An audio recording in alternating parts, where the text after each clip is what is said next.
kabar semua? Tetap bersama dengan saya Hersum Norif dari Forum News Network dan Bung Rocky Gerung dari Rocky Gerung Official. Ini Bung Rocky, akhir tahun ini enaknya kita bikin semacam katakanlah apa orang menyebut kaleidoskop. Kalau kita mungkin kita kontemplasi dan kita proyeksi apa yang akan terjadi pada tahun 2021. Nah, evaluasi Anda sepanjang tahun 2020 ini apa, bagaimana Bung Rocky? Kaleidoskop itu sebetulnya dulu sejarahnya itu permainan anak-anak itu, teropong dari kertas dibikin, lalu dikasih apa namanya tuh potongan-potongan kertas kecil berwarna, orang gembira tuh lihat, oh gembira di dalam teleskop mainan itu tuh. Jadi kaleidoskop sebetulnya adalah teleskop anak-anak untuk menyaksikan kegembiraan lompat-lompat celah-celah kertas-kertas kecil itu. Jadi kegembiraan, kaleidoskop harusnya menghasilkan kegembiraan. Yang kita sekarang itu menghasilkan kecemasan. Jadi kaleidoskop kita itu isinya adalah gelap aja tuh, lorong gelap di dalam waktu kita potret. Karena memori kita betul-betul dalam tahun 2020 ini itu buruknya minta ampun. Mulai dari peristiwa pemilu 2019 akhir itu kan, dan orang masih ingat ada ratusan orang yang terbunuh, ada konflik di depan Bawaslu yang juga beberapa anak muda terbunuh segala macam.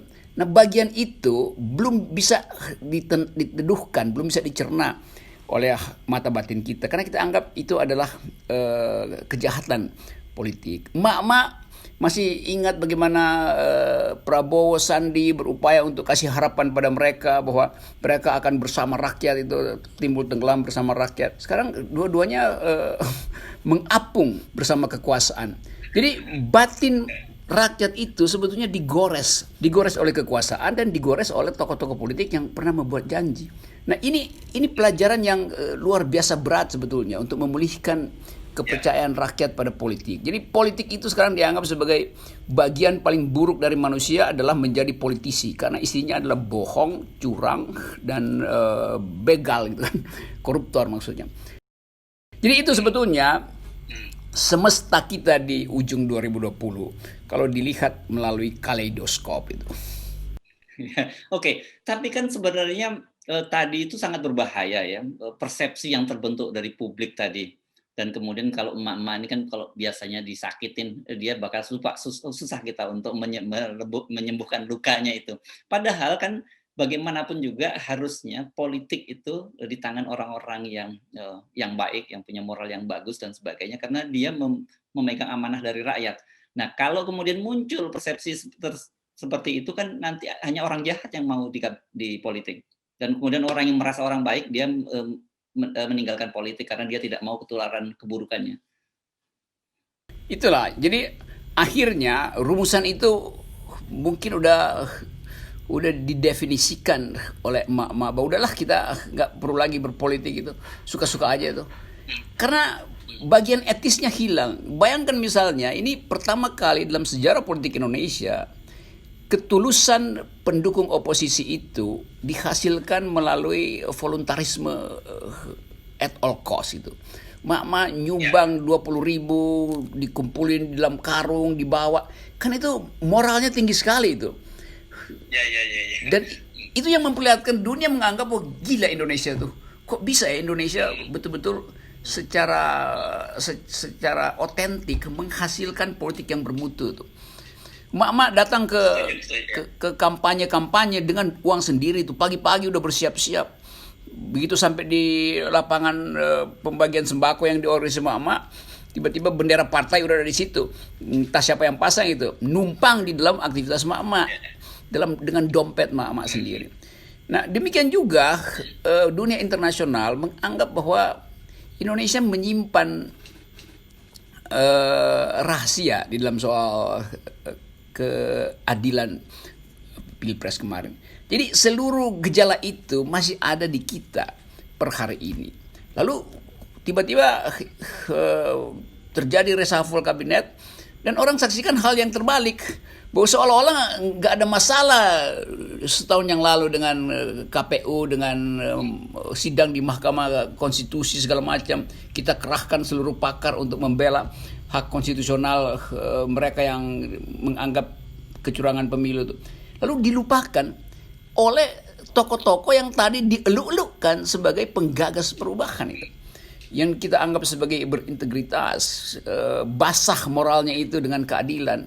Sekarang semuanya terpapar dengan ambisi kekuasaan. Tentu kita bisa analisis apa pentingnya sih.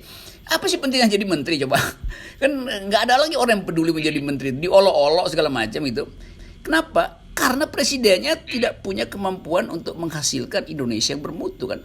Lalu menteri kita bisa, lalu bagaimana? Ini ke kabinet presidensil, di mana Anda adalah tidak punya otonomi untuk intervensi pada presiden. Lain kalau kabinet presidensil ya,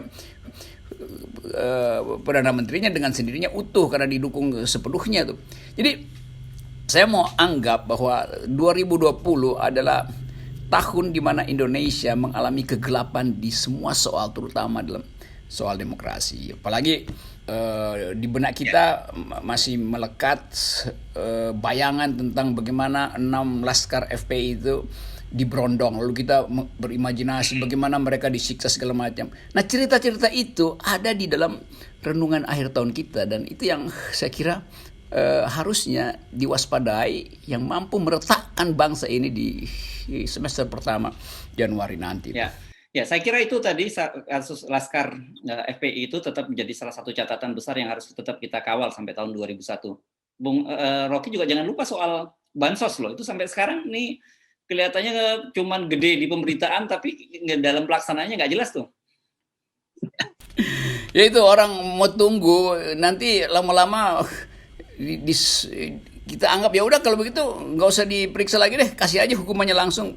Berapa ya, 2 tahun seperti biasa, terus kurangin 4 bulan remisi segala macam, 8 bulan kemudian udah bebas, dengan jumlah yang gila-gilaan 1,3 triliun apa berapa triliun. Itu kan skala perampokan ini itu bukan sekedar korupsi uangnya, tapi korupsi moralnya, karena itu hak rakyat. Gila kan ini. Lalu kita mau lihat KPK ngomong apa ini extra, the super extraordinary crime gitu. Karena betul-betul penghinaan terhadap hak rakyat, penghinaan terhadap kemanusiaan yang adil dan beradab, penghinaan terhadap keadilan sosial. Nah, di situ kaleidoskop kita itu bukan sekedar hitam lagi, udah muram dan nggak ada sinar apapun di ujung kaleidoskop kita tuh. Hitam kelam, gitu ya kalau ini ya. Oke, tetapi kita tetap penting mengingatkan, karena publik Indonesia itu gampang benar lupa gitu. Ingatannya, kata orang Indonesia itu jangka pendek, dan kemudian gampang sekali dengan isu-isu yang baru gitu. Tapi saya sih melihat kemarin kelihatannya reshuffle tidak cukup berhasil untuk menenggelamkan isu-isu yang ada. Ya, karena ada persatuan Uhkuwa Utubia yang terus-menerus merawat isu itu tuh. Itu yang saya kira dicemaskan oleh Pak Mahfud, karena itu akan ada cyber operation atau cyber war untuk memberantas Uhkuwa Utubia ini nih. Karena memang pengganggunya tinggal kita sebut kita aja tuh. Karena saya mau menyebut diri sebagai pengganggu, bukan sebagai pendengung kan, begitu kan kontrasnya sekarang kan. Karena memang kita mesti ganggu kekuasaan itu, bukan kita turunkan, kita ganggu supaya dia melek itu. Kita tegur pikirannya supaya dia mampu berpikir ulang itu. Mudah-mudahan masih bisa berpikir gitu. Jadi sekali lagi, ini posisi-posisi awal 2021 akan diisi oleh satu, ingatan yang tidak mungkin dipupus soal 6 Laskar FPI, karena ada prinsip habeas corpus, bawah korpus itu, tubuh itu ke depan pengadilan. Sekarang tubuh itu nggak bisa jalan ke depan pengadilan, maka Kontras ambil alih isunya, Mahkamah Komnas HAM ambil alih isunya, itu internasional, Amnesty International ambil alih isunya tuh. Jadi sebetulnya saya tetap percaya masyarakat sipil dalam soal demokrasi itu tidak mungkin dikalahkan oleh ancaman-ancaman istana. Karena kita terhubung dengan global civil society, dengan pers internasional yang terus memantau kita. Jadi nggak mungkin lari lah kalau soal itu. Kalau soal korupsi ya itu bisa tukar tambah di antara mereka sebetulnya. Itu bahayanya tuh. Apalagi kan sama-sama seriusnya nih dua soal ini ya. Iya, Baik. ya itu. Ya, baik, Bung Rocky. Terima kasih. Sampai jumpa. Oke, semoga akhir tahun ada harapan datang dari oposisi, bukan dari kekuasaan. Oke, selamat tahun baru. Tahun baru.